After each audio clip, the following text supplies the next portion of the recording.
Okay, welcome and thank you for coming. I'm Frank Massano, and I am a member of the National Press Club's Newsmaker Committee with Bracewell Giuliani. I'm with Bracewell Giuliani, and I worked with these guys a year or so ago on energy efficiency newsmaker, and we did such a good job that they wanted us to come back and do another one. So we're here today to talk about a very interesting topic, which a lot of us don't think about, I think, in general, but is a very, very important topic to how we function.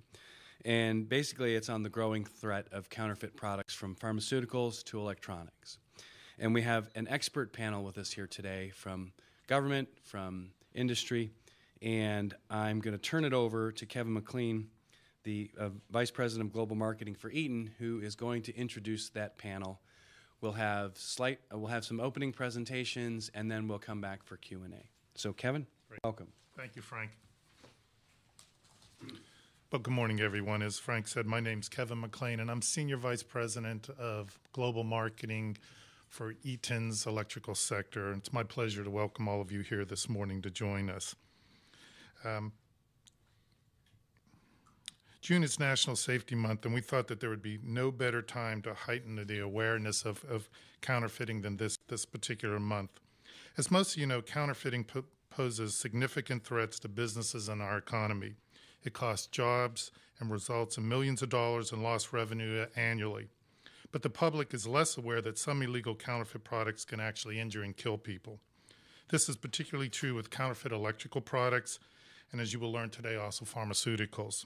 Today, we want to highlight the importance not only of awareness, but of the need for collaboration between industry, governments, and law enforcement agencies. So it's our privilege to bring together leaders from each of these areas to discuss the dangers of counterfeiting and more effective ways to address the issues. So I'd like to do a real brief introduction of our panelists. So starting to my far right is Tom Grace. Tom is the manager of anti-counterfeiting initiatives for Eaton Corporation's electrical sector. Tom is currently the anti-counterfeiting and brand protection manager for the America's electrical sector. He's also a member of Eaton's Global Anti-Counterfeit Task Force. Tom is actively engaged with federal agencies and local law enforcement and has conducted anti-counterfeit training at most of the major U.S. ports. Tom is also engaged with industry associations such as Underwriters Laboratory, the Canadian Standards Association, National Association of Electrical Distributors, and National Electrical Manufacturers Association. In the last 4 years, he's identified nearly 7,500 counterfeit molded case circuit breakers in the U.S. marketplace, valued at more than $20 million. To my left is Patrick Ford. Patrick was with the FBI for 14 and a half years and has been with Pfizer for the past 6 years. His responsibilities include product integrity issues, managing anti-counterfeiting initiatives, and investigations involving Pfizer products and physical security throughout the North and South America. And to my immediate right is William Ross. William is Unit Chief with the Department of Homeland Security's U.S. Immigration and Customs Enforcement, Homeland Security Investigations in Washington, D.C. Mr. Ross has been the Unit Chief overseeing the Field Support Unit at the National Intellectual Property Rights Coordination Center since February 2011. Prior to his assignment to HSI headquarters, Mr. Ross served for 4 years as Section Chief at the ICE Academy at the Federal Law Enforcement Training Center in Brunswick, Georgia. Mr. Ross served as a Section Chief overseeing the basic training of all HSI special agents. Additionally, Mr. Ross developed and supervised the advanced commercial fraud training for this program. Mr. Ross began his career as a U.S. Customs Service special agent. He's conducted numerous criminal investigations involving IPR, commercial fraud, money laundering, and narcotics smuggling. Before we begin the panel discussion, I did want to educate you a little bit about Eaton Corporation and what we do.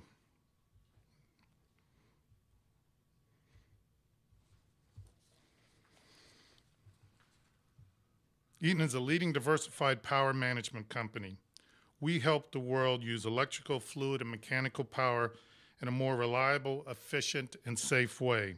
And that emphasis on safety is why we're here today. As head of global marketing, it's my job to expand awareness of key safety issues and initiatives. Our global footprint enables us to provide power management and sustainability solutions locally and across the globe. We design, engineer, support, and maintain the smartest and most innovative power management solutions for nearly every application.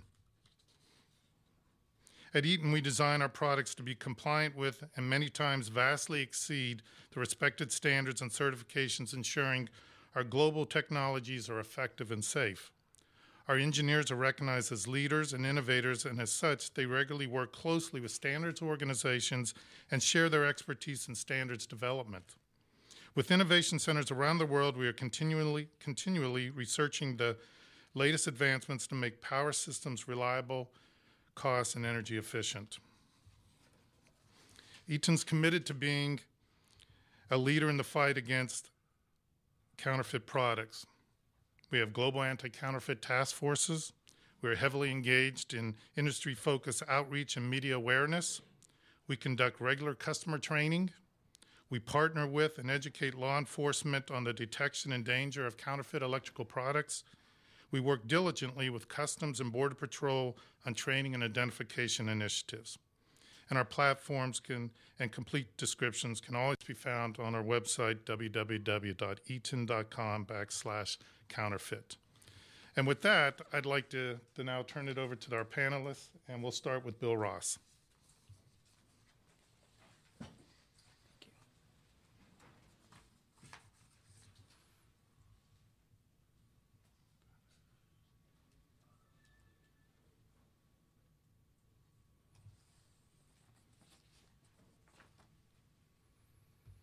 Excuse me just one second. Let me get this.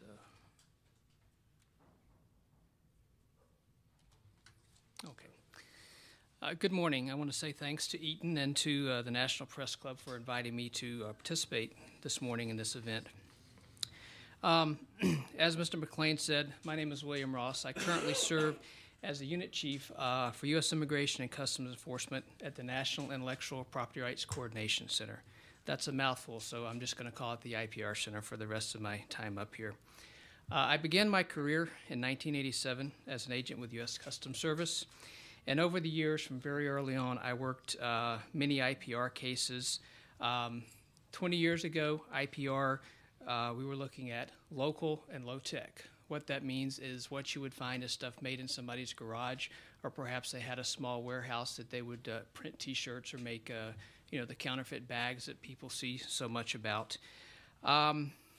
Not very high-tech. We called them one-milers because you could tell from a mile away that they were counterfeit. There was no doubt about it. Occasionally, you'd find a container coming into the country from abroad, but most of it was domestically produced and sold at local swap meets, flea markets, or, if you were in New York, you go down to Canal Street, which you can still do today, and buy pretty much whatever you want. Bags, T-shirts, watches. We didn't see a lot of health and safety issues. I used to joke the only health and safety issue with buying a counterfeit handbag was if you bought it for your wife and gave it to her as a present. You move forward 20 years, and it's changed. Dedicated in July 2008, the ICE-led National Intellectual Property Rights Coordination Center currently stands at the forefront of the U.S. government's response to global IP theft. Using a task force concept, the IPR Center uses the expertise of 19 member agencies, including Interpol, the Government of Mexico, and the Royal Canadian Mounted Police, to share information, develop initiatives, coordinate enforcement actions, and conduct investigations related strictly to IP theft. We have 3 prongs that we talk about at the IPR Center. Number 1 is protecting the health and safety of the U.S. consumer. Number 2 is protecting our warfighters. That's looking at counterfeit merchandise going into our military supply chain. And then third is protecting the U.S. economy. Statistically, if you look at the trends, in fiscal year 2010, we saw a 34% increase in IPR seizures. However, during the same time, we saw a decrease in the domestic value of seized goods by 27%. We account this to the fact that there has been an increase in the amount of high volume but low value express consignment and mail seizures, resulting in part from the continued growth of the internet and the sale of counterfeit pharmaceuticals and other violative merchandise. China continues to be our primary source country, as it has been for the past 10 years, and accounts for over 60% of the seizures which we make coming into the U.S. Why do we care about this merchandise? We call it health and safety. That's the category it falls into. But in reality, it can come down to life and death. The things that we're showing up here, these are just some samples of stuff that we have seized with my agency over the past year or so, can mean life and death, whether it's pharmaceuticals, your circuit breakers, counterfeit power cords. All of that stuff can have a real impact on your life. What are some of the challenges we in law enforcement face in this day? Well, the biggest challenge, quite honestly, is sometimes the internet. While the internet makes our lives much more convenient, 20 years ago, people didn't have access to what we have now. Now, everybody has the internet attached to their hips with their BlackBerries, iPhones, or whatever they use. The internet enables these manufacturers to sell infringing products to customers around the world. Offenders are creating websites that appear legitimate. I'll show you some here in just a moment. They're deceiving the consumers into purchasing these goods. And quite honestly, you can sit in your living room, never leave, and order pretty much anything you want this day and age. I have a couple of sites here I just wanted to show you. These are found very easily. Go to any search engine and type in whatever your favorite drug is or whatever product you're looking for, and you'll pull up dozens, hundreds of these type sites. To the average consumer, it looks pretty good. It's pretty high tech. They have various links, and in most sites, if you click on the links, it brings up the other page. They have nice pictures. But if you look a little bit closer at what they're offering, this, for example, if you'll notice kind of in the middle, they're offering the Viagra and Cialis pack. Now, for those of you who don't know, Viagra and Cialis are two separate drugs made by two separate companies. I checked with Mr. Ford yesterday, and Pfizer is not marketing with their competitors to sell both of these together. So that's what we call in law enforcement a clue. You also notice they offer female Viagra. That's not a product that exists.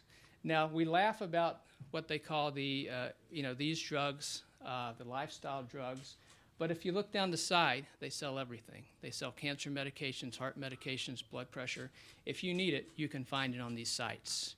And if you need these prescriptions and these drugs to stay alive, you want to know that what you're getting is what you're really looking for.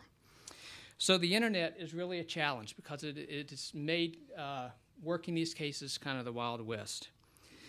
Another issue, in recent years, the supply of infringing goods has shifted from the lower profit secondary market, where consumers know that they're purchasing a counterfeit item, to the primary market, where consumers are deceived into believing they're purchasing the genuine product.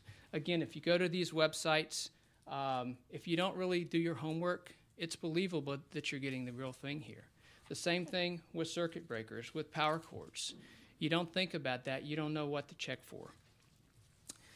Another challenge we have is the complexity of the people involved in this crime anymore. It's no longer, the mom and pop organizations.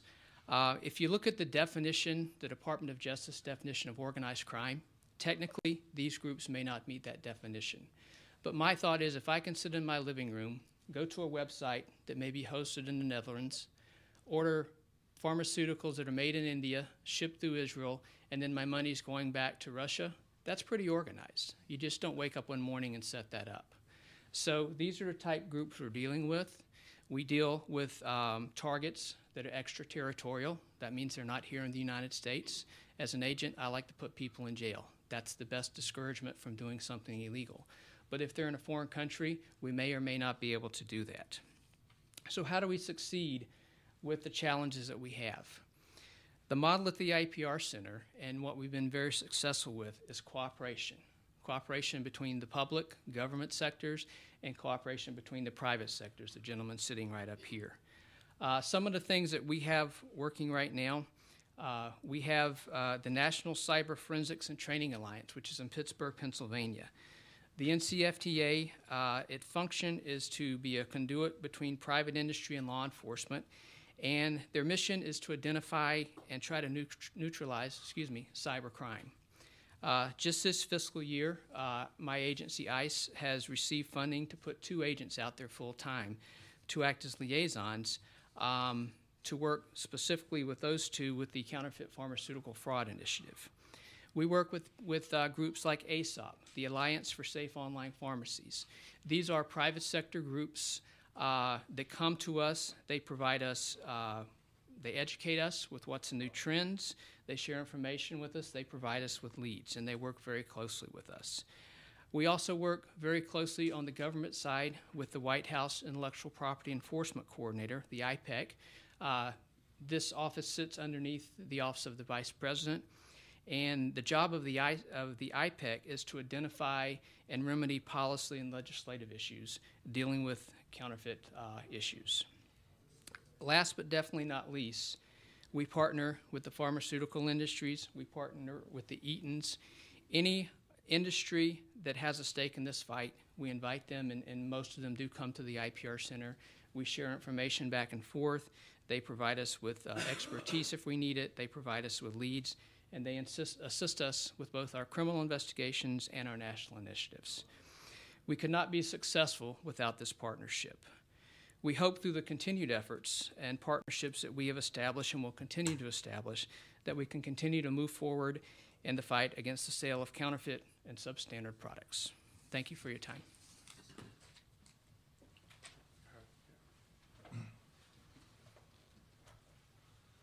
Okay. This is the biggest test, switching between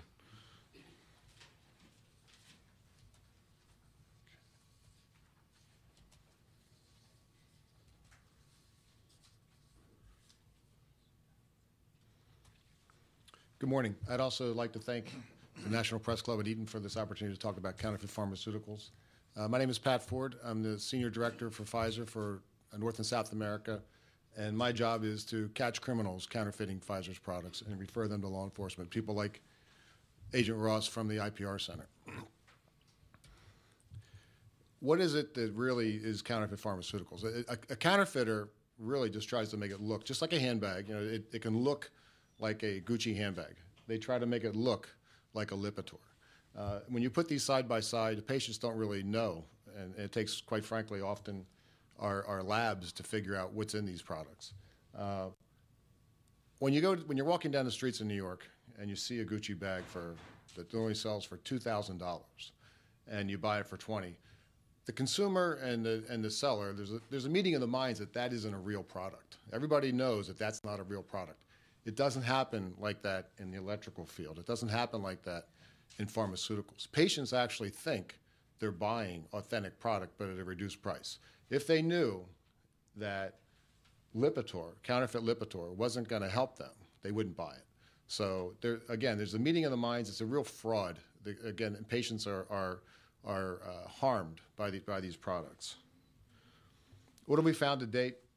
Well, this isn't a lifestyle problem. This isn't just a Viagra issue. We've found over 44 different products of Pfizer products being counterfeited, some of which are up here. For instance, Aricept was an Alzheimer's medication with little or no active pharmaceutical ingredients. So the therapeutic benefit that you're supposed to get to help maintain memory and body functions, it's not there. Once you lose it, it's gone. Once you get back to real Aricept, you don't get back what you've lost while you were taking a counterfeit pharmaceutical. Lipitor for cholesterol. Again, Norvasc for high blood pressure. A silent killer with no API truly becomes a silent killer. I don't think anybody would knowingly take a product that wasn't going to help them or believed to help them. Prevnar 13, vaccinations for children. We've seen counterfeit pharmaceuticals with little or not the correct vaccinations for children. And then you wonder, what have they taken? And it's very difficult to figure that out. So what type of mindset? These are just, that do this. These are just criminals. They're strictly in it to deceive a patient and sell a product. And they sell anything. It doesn't have to be the #1 most expensive product out there, like a cancer medication that maybe just hit the market, like Sutent. It can be something that's been off patent and sells for a very low price and practically pennies on the dollar. Viagra, of course, no API, subpotent, super potent, too much API, which again doesn't help a patient at all. It doesn't regulate what they're supposed to do and what the therapeutic benefit was supposed to be. And Xanax for anxiety. What do these places look like? I think a picture's worth 1,000 words. And these are typical pictures. These are not the worst of the worst. These are not, gee, how bad can Pat show this? This is what it looks like. This is atypical, this is an antibiotic recycling the bottles that the authentic product comes in. They refill it with saline. And, first they start with one tub, and then it gets a little cleaner, I suppose. But it's not the type of conditions, and it's not the type of people you want making these products and selling them and giving them to your children. You think you're giving your child an antibiotic for their ear infection, and it's not. Cytotec, which is a mild analgesic in Colombia. This is a packaging operation. I used to show pictures, and I don't this time, side by side. What does Pfizer's look like? What does a typical good manufacturing process look like? I assure you, I don't think there's a need for that when you see these. I don't see the need. Pakistan, Lipitor. And these get shipped all over the world. Generally, the products in South America that are being made are for the South American market, but they do make their way up, being carried by in luggage or whatever up to North America. Pakistan, it finds its way all over the world. China, guaranteed it finds itself all over the world. This is counterfeit Viagra, with fans and again, this is not what a process should look like. This is a coating for paint. What they do is they just make it look good. Look, it just has to look good. It doesn't have to work. They don't care about that. That's not what they're in this for. I assure you that we don't typically make a paste and then put it in a tube, and that's not how it's made. And what they do is they put it in, they press it, and they dry it. And then they package it, and they sell it all over the world. Counterfeit Norvasc in Canada. This was actually in a legitimate supply chain. This was a pharmacist purchasing counterfeit Norvasc. In this case, it was had little or no active pharmaceutical ingredient in it. So the patients that were taking it, their blood pressures were going up. Generally, they're sick already. When we discovered this, we reported to the RCMP. They went out and they actually identified patients. They looked at the distribution from the pharmacy itself. They found 11 patients that had died in the time frame that he was purchasing this. The coroner, when he looked at those cases, couldn't rule out in a few of those that the counterfeit Norvasc didn't kill the patient. Breaches in the legitimate supply chain. This is where counterfeiters want to get their product. So I think there's 21 or 22 different products over on the left-hand side, and again, it's more than just Viagra problem. These are just Pfizer products. I don't put up anyone else's. I'm sure there's other. The list could be much longer, but this is products being found in the pharmacies. That's not the big issue. That's not the real issue for our patients here in the United States, though.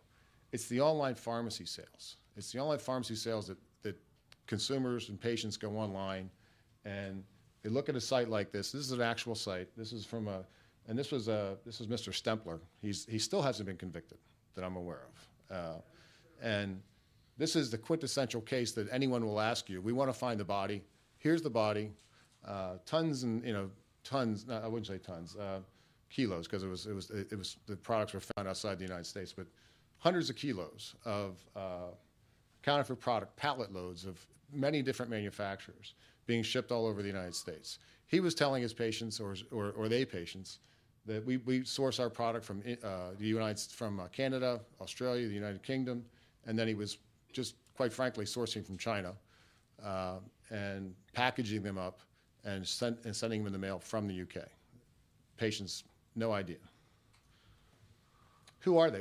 Who's actually counterfeiting these products? What do the people look like? I mean, that's the interesting part. On the left is a Paralympic coach for Canada. He was arrested in Washington State, picking up counterfeit Viagra for his son and selling it. There's an undercover buy that we had hand-to-hand with a gentleman from Israel that was arrested. And again, on the left-hand side from Maryland, Mr. Dogmash. We have people from Colombia. And Kevin Zhu, a very good ICE case out of Houston, was trying to get this into the United States supply chain. He was packaging a list of about 20 different drugs to get them into the U.S. supply chain. He actually is responsible for recalls in the UK because they did make it to the supply chain. So it's not a typical criminal. It can change. A lot of them have very long criminal records, but it's also people who it's not okay. You know, my message is it's not okay to sell counterfeit pharmaceuticals, and people who are unwitting, like the Paralympic champion, you know, that don't realize the dangers of what's going on. And what can be done? In my view, we need to enhance the penalties. This is a heinous crime. You're hurting people. This is a health and safety issue. Regulate online sales. I don't know how online pharmacies operate online. You go to your local pharmacy at CVS, they have rules, regulations, records, and inspection. Online, it's anonymity is my friend. I was the Internet Fraud Program Manager for the FBI for 3 years, and it hasn't changed when I was in the FBI. There's still a lot of anonymity behind the internet, and something like this, when you're buying a pharmaceutical and you need a trusted partner in the healthcare profession, that's not what this is. It's not established. Change regulations that impede interdiction efforts. You know, when CBP sees this, they can't call us with the information. There's regulations that that impede them to call us to identify the product as being counterfeit or real. So we need to change that so that they can encourage them to do it. Finally, these are direct-to-patient sales. So you see hundreds and hundreds of these packages coming into the United States. Each one of those packages require about four hours of paperwork. Let's bundle them all together, all 50, 100, and you do one seizure for 4 hours. And it would encourage more seizures. And the last one, of course, is awareness. Healthcare professionals, judges, legislators, and patients need to be aware that this does exist. And today's part of that. So I really appreciate it. Thank you.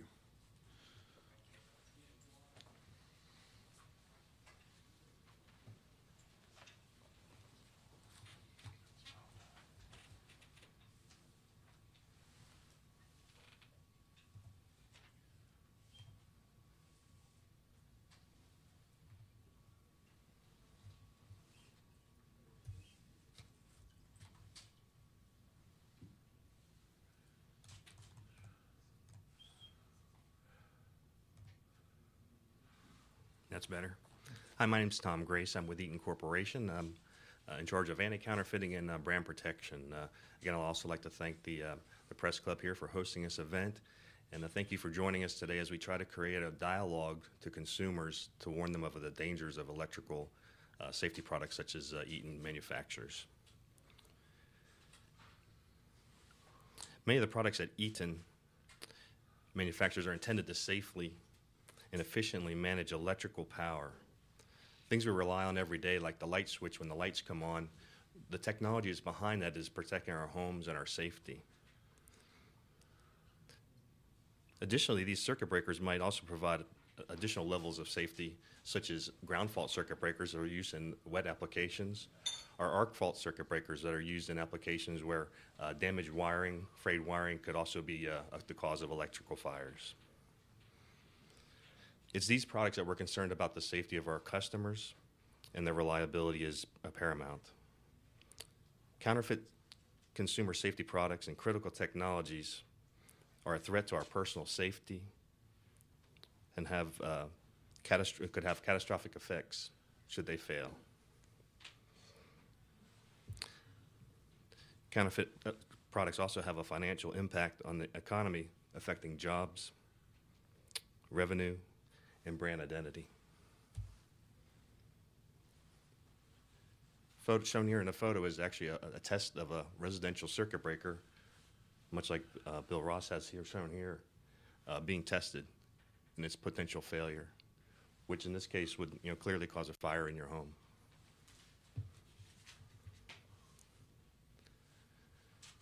As Bill pointed out earlier, seizures have been going up while the value has been going down.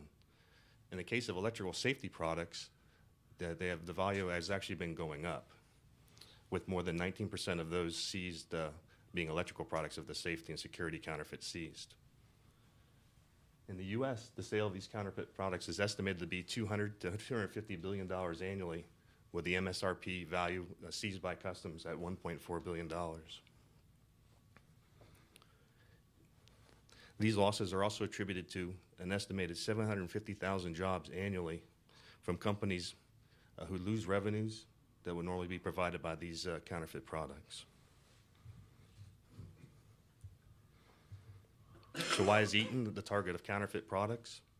Highly recognized brands, high volume, low cost products, high demand items, a large installed base, a complex, loosely controlled supply and distribution chain, and internet access to customers. So what does that mean? As the world develops, we see a continued trend for additional electrical infrastructure being built throughout the world, and the supply of those coming from these counterfeiters. And as Bill pointed out earlier, the access to these customers through the internet is an easy avenue for counterfeiters to present their goods. And I think we've all recognized that pharmaceuticals or electricals, all recognized brands are being counterfeited. Now, as Kevin pointed out earlier, Eaton works closely with the certification industry in order to establish a safe, reliable thresholds, performance levels that our products should meet. Then those products receive those markings. So people here are probably more familiar with UL as a mark of safety for electrical products. Our plants and facilities, when we manufacture products, are also scrutinized by UL on a regular basis to ensure that those products continue to meet those performance requirements to keep you safe. Counterfeit products also bear these marks, but unfortunately their factories are not maintained in a way that you would expect, and similar to what Bill pointed out earlier, tend to be more like sweatshops and substandard type of manufacture. Now, we do collaborate quite frequently with industry associations and law enforcement.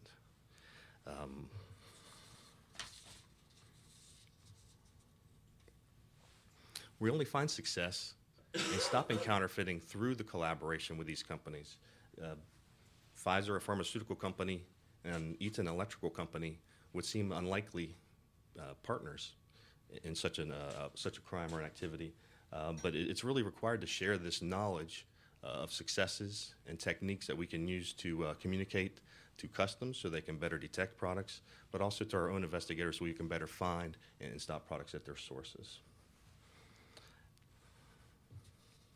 We also work closely with industry associations such as NEMA, the National Electrical Manufacturers Association, who actually allow competitors in a particular market, such as electrical, to work together towards a common goal of stopping counterfeiting.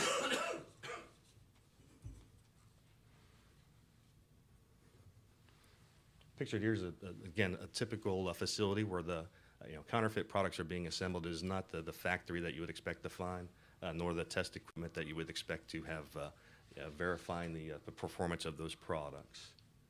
So what is Eaton continuing to do to prevent counterfeiting and to identify counterfeiting? We're going to continue to build our high-performance, high-quality products at a competitive price with technologies to help detect counterfeit products.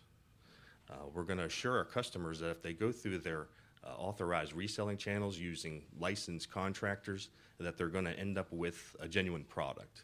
When they go outside of those realms, such as eBay or other online sites, you might find yourself with a suspect or counterfeit product. We actively monitor these markets. These pictures are actually from our own investigations in many parts of the world, including the Middle East, China, and Africa, where we do our own raids and seizures every month. From hundreds to over 100,000 units are seized every single month during these investigations. Now, fortunately, most of them have not made it into the shores, but the CPSC has issued a number of product recalls regarding residential circuit breakers similar to the ones here, enough to affect probably 40,000 homes if they're allowed to actually get into the marketplace. So you saw the original picture, big flash fire, 40,000 potential failures in homes in the U.S.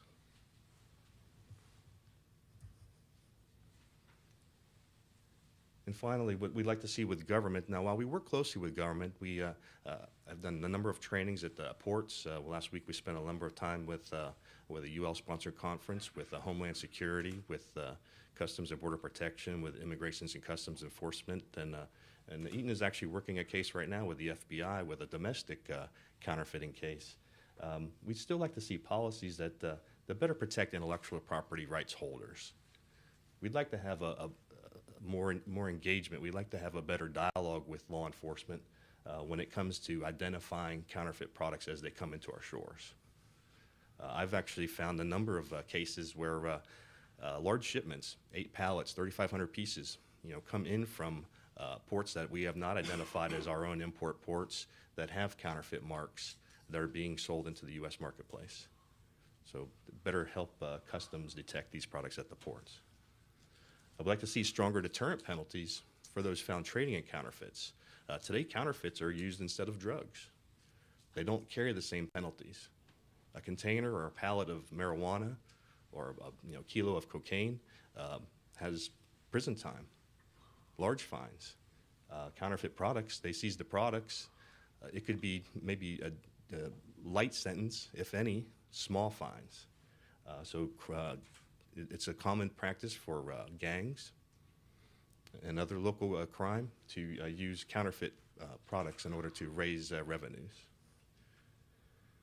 And finally, just build on initiatives from the government that help us with the credibility that electrical products, pharmaceutical products, really do pose a safety threat to consumers. We've shown how these products fail. We've shown the potential for fire. And we would like to have the support of the government in order to lend more credibility when we're speaking to our consumer base. Thank you very much.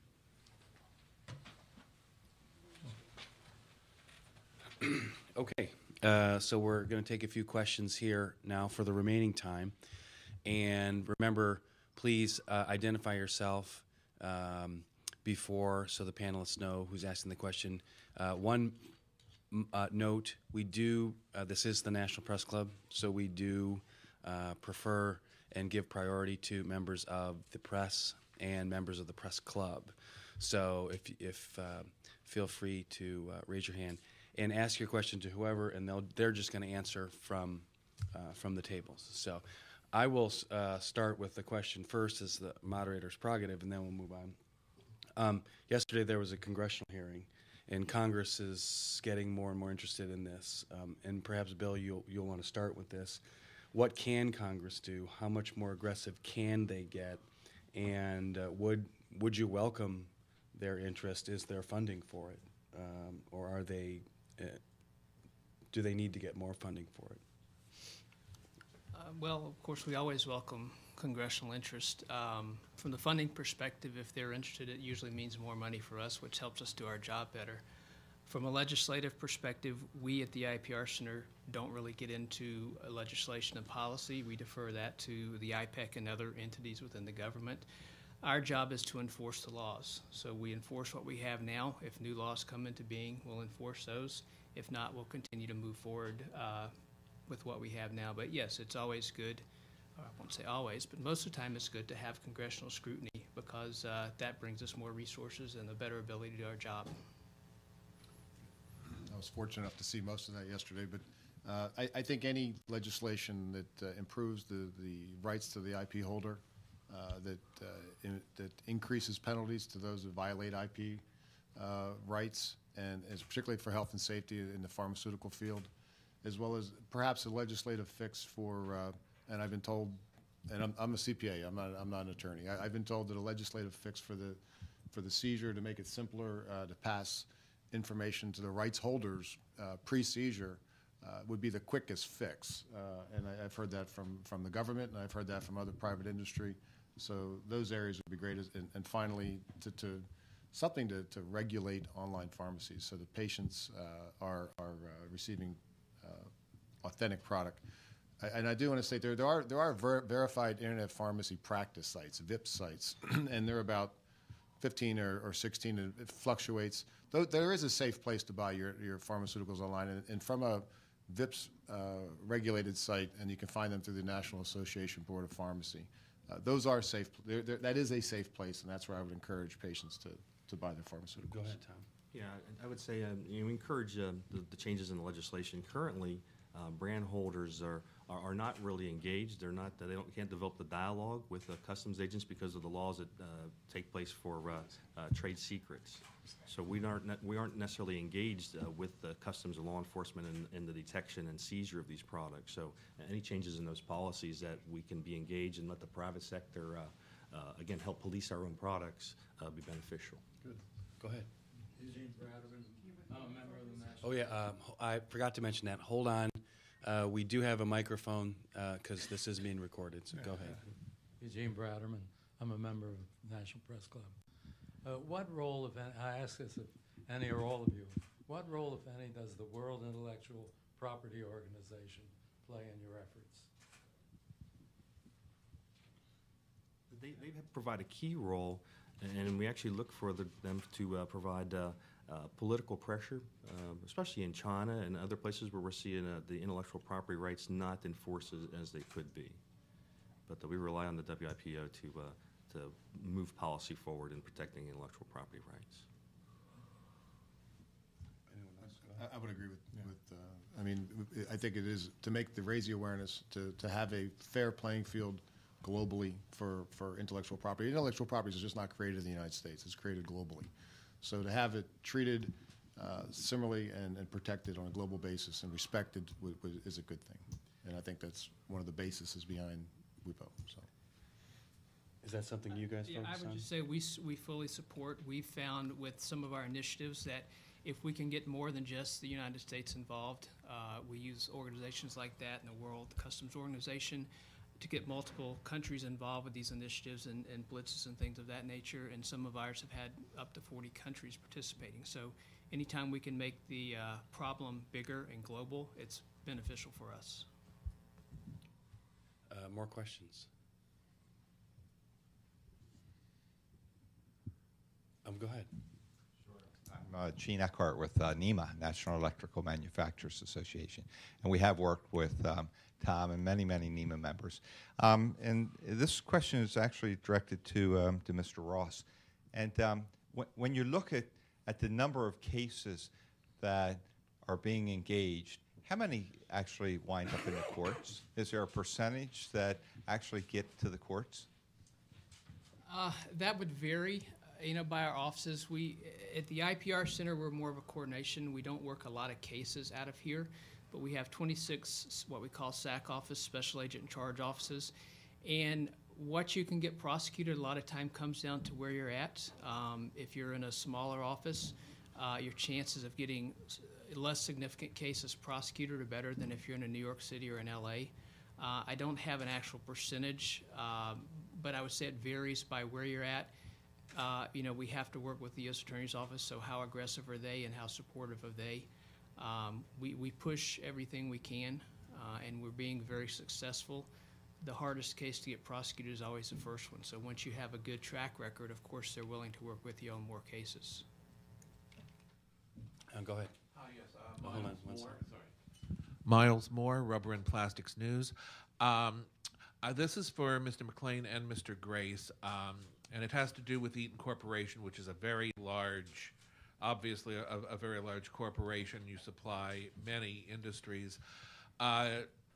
Do you find that, particularly in the automotive sector, is counterfeiting as big a problem there as in the home electrical market? Do you find also that that counterfeiting is a problem that pretty much cuts across all your businesses? I'll take first shot at this, Tom. Both Tom and I are from the electrical sector, so our familiarity is much more on the electrical side of the Eaton's business. But absolutely, it does cut across all of our individual type businesses, particularly in our vehicle business. There's a lot of counterfeiting that does take place, and it's a big issue as well there, both financially, but also safety is an issue as well with vehicle parts. I mean, you don't want to have parts wearing out before they should. So it's absolutely an issue across all of our business. It's a particularly big issue in our electrical sector.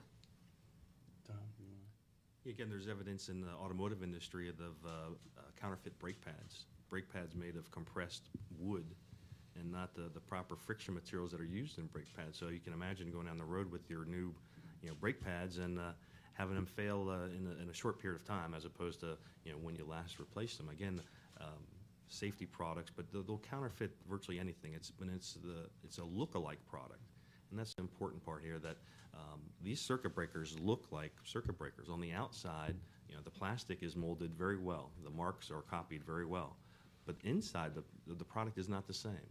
It doesn't have the same electrical materials. It doesn't have the same qualities. It doesn't.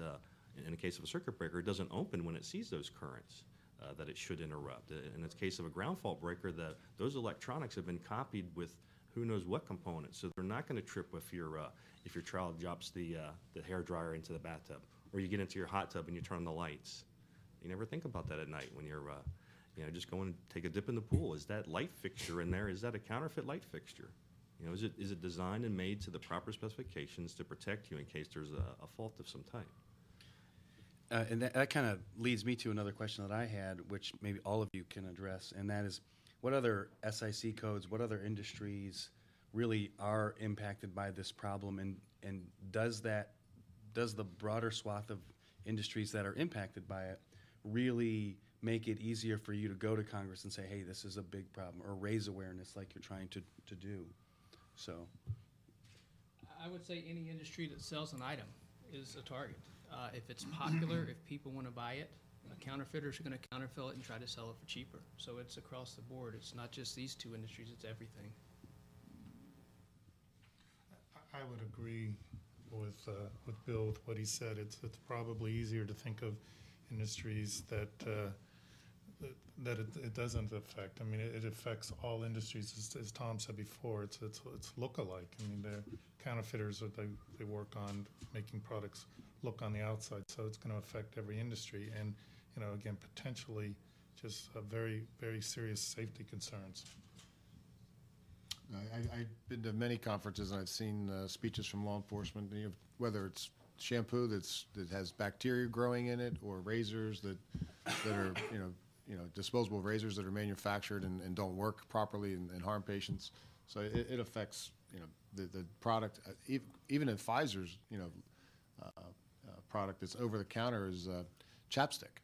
I mean, something that sells for $1 and it's counterfeit, and so they'll counterfeit just about anything. More questions from out here? Frank, Go ahead. Go ahead. The safety category is safety in critical components.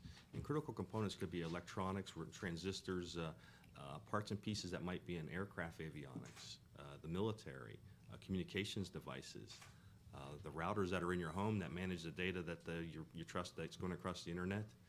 It could be parts of that, or it could be disrupted or sent to other places. But the aviation industry is probably the one that scares me the most, that there's a portion of counterfeit products entering into aircraft today, from the electronics to the parts and pieces that are supplied to those aircraft. Counterfeit bearings is one of the most recent ones that we've learning about from the Department of Customs and Immigration and Customs Enforcement.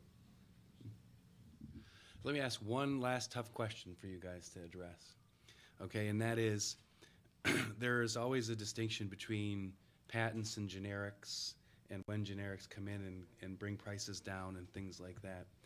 And some might argue that that this is just part of a whole effort to extend patents and things like that, especially in the pharmaceutical industry for profits, et cetera. How do you address that charge? I mean, clearly there is a safety issue, which is you're stepping up and talking about that issue here. But how do you get over that and distinguish the counterfeits from the generics, the true generics, in that discussion and debate, both from a regulatory perspective and from an industry perspective? Let me start first by saying that's not my area of expertise, but being Pat, I'll give my opinion.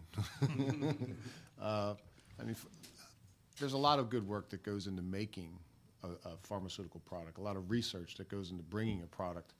And if you look at, for instance, the Pfizer pipeline, there's 800 products in phase 1. I mean, if we could bring 800 products onto the market at the end of the day, that'd be great.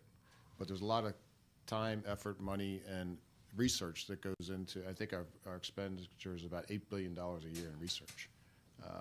And if we bring 3 products to market in 3 years, that they'd be happy, I think, and most companies would be happy.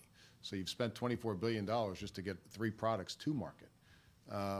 So there is the protection of the intellectual property side of it, where the company needs that period of time, quite frankly, to bring their product to market, whether it's a song, whether it's a new computer chip, whether it's an Apple iPad. There's intellectual property that encourages development of those, and so you need a period of time to have that protection. A lot of times what you find on the internet is unapproved product. They'll call it a generic, but it hasn't approved by anybody. It hasn't been approved by the FDA. It hasn't been, but it puts your defenses down. A patient's defenses down because they hear the term generic, because generic is a good term, and it is a viable product. But these are unapproved products being sold. The FDA hasn't looked at these. These are just products being sold that are being, again, made by who knows who. But they do put them on the market, and whether or not they work, I can't tell you. Sometimes they do, sometimes they don't. But do they work to the extent that they're supposed to? Have they been inspected by the FDA and in the manufacturing process? No. So. Well, we don't really get into the patent issues or the generic issues. We defer to the rights holders with that. There are civil remedies that they can use to explore those. We look at the counterfeit merchandise, and in conjunction with our partners at FDA, we sometimes get into what we call substandard, which is not a counterfeit, but it's not a product that has been approved or tested or is allowed to sell in the U.S. So those are the kind of 2 areas we focus on. There's a lot of work that goes on the private sector, on the civil side, that we don't feel we need to get involved with. We like to look at the criminal aspect of it. So, Tom or Frank, I think it's a good question you asked, and I guess I'd want to make the distinction between what we really were addressing today, which is counterfeit and generic. In our industry, patents do run out, and then the technology becomes available to other companies, and that's just pretty standard, and that's one thing. But what we're talking about is counterfeiting, where people, you've seen evidence up there today where individuals, they're not stealing technology necessarily. They're just counterfeiting and putting things out there that will not work, and it really does become a safety issue. So generic, I don't know if fits so well in the electrical industry. Technologies do get adopted by other companies, and that's okay. It's what we're really concerned about, the counterfeiting, and where people are just putting out products that just aren't safe, and it puts people's lives at risk, quite frankly. Yeah, the National Electrical Code and the certification industry actually doesn't recognize a generic for electrical products. The term we use is called classified, but I have actually run across a case of counterfeit Eaton products being marketed as generic for CH. This was being marketed by a man in Boca Raton, selling knockoff of our circuit breakers into the Costa Rica market along with the load centers. And I actually had the pleasure of actually seizing some of his products while we were doing raids in Wenzhou, China last year. We seized 3,000 of these breakers, and how do we know that they were our breakers? They have our UL file numbers molded into the side. They have our marks on them that represent our UL file numbers and our safety marks that are on the products. They have our black features with tan handles, but again, marketed as a generic. But there is no generic. If you go home tonight and maybe nobody ever notices that their load center, when you open it up, that's that panel inside your home where that trips sometimes when you a vacuum cleaner and a toaster at the same time. There's actually, it prescribes what products are allowed to go inside of that panel, and you need to stay with that prescription. There are no generics for your electrical products. Good. Any last questions before we close?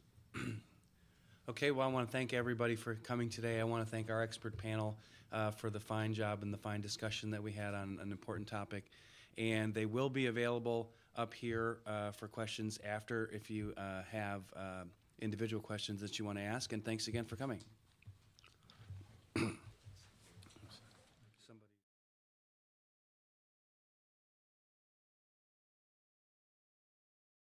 Okay, welcome and thank you for coming. I'm Frank Masano, and I am a member of the National Press Club's Newsmaker Committee with Bracewell Giuliani. I'm with Bracewell Giuliani, and I worked with these guys a year or so ago on Energy Efficiency Newsmaker, and we did such a good job that they wanted us to come back and do another one.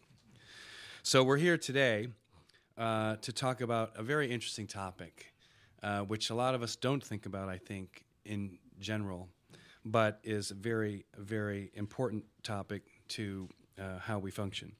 And basically, it's on the growing threat of counterfeit products from pharmaceuticals to electronics. And we have an expert panel with us here today from government, from industry, and I'm going to turn it over to Kevin McLean, the Vice President of Global Marketing for Eaton, who is going to introduce that panel. We'll have some opening presentations, and then we'll come back for Q&A. So, Kevin, welcome. Thank you, Frank. Well, good morning, everyone. As Frank said, my name's Kevin McLean, and I'm Senior Vice President of Electrical Sector. He's also a member of Eaton's Global Anti-Counterfeit Task Force. Tom is actively engaged with federal agencies and local law enforcement and has conducted anti-counterfeit training at most of the major U.S. ports. Tom is also engaged with industry associations such as Underwriters Laboratory, the Canadian Standards Association, National Association of Electrical Distributors, and National Electrical Manufacturers Association. In the last 4 years, he's identified nearly 7,500 counterfeit molded case circuit breakers in the U.S. marketplace, valued at more than $20 million. To my left is Patrick Ford. Patrick was with the FBI for 14 and a half years and has been with Pfizer for the past 6 years. His responsibilities include product integrity issues, managing anti-counterfeiting initiatives, and investigations involving Pfizer products and physical security throughout the North and South America. And to my immediate right is William Ross. William is Unit Chief with the Department of Homeland Security's U.S. Immigration and Customs Enforcement, Homeland Security Investigations in Washington, D.C. Mr. Ross has been the Unit Chief overseeing the Field Support Unit at the National Intellectual Property Rights Coordination Center since February 2011. Prior to his assignment to HSI headquarters, Mr. Ross served for 4 years as Section Chief at the ICE Academy at the Federal Law Enforcement Training Center in Brunswick, Georgia. Mr. Ross served as a Section Chief overseeing the basic training of all HSI special agents. Additionally, Mr. Ross developed and supervised the advanced commercial fraud training for this program. Mr. Ross began his career as a U.S. Customs Service special agent. He's conducted numerous criminal investigations involving IPR, commercial fraud, money laundering, and narcotics smuggling. Before we begin the panel discussion, I did want to educate you a little bit about Eaton Corporation and what we do.